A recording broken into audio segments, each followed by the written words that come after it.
chơi luôn một cái xoay ra rồi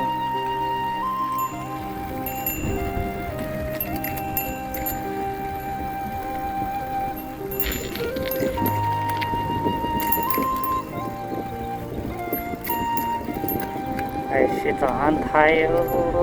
ai rồi thay nó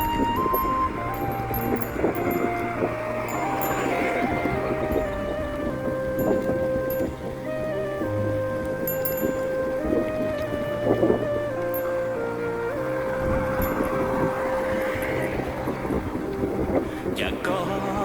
nó bóng chỉ cho xa Cha cho cái món nó nữ chỉ cho cha lưu trái lưu nhỏ chỉ u có cú điên đời con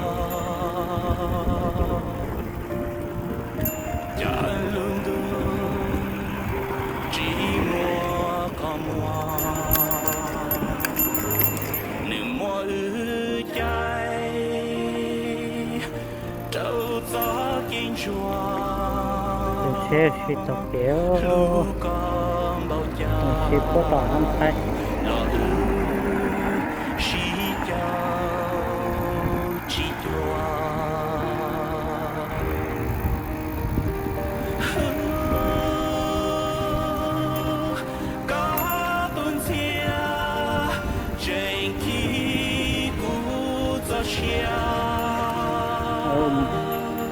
để chơi chiều nữa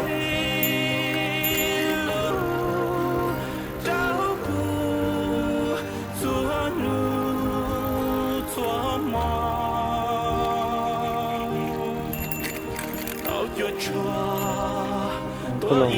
nói nó lì giá lên lì giá lên nó làm đây không thế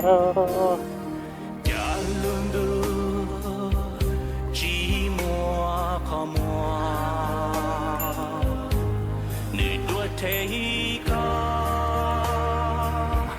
nơi cũ xuân dia cũ tranh lu có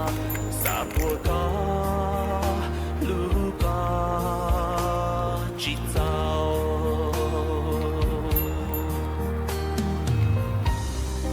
thế nó phải chơi gì không ngàn số tao lột thế chơi phát triển nào đi มองงานเราให้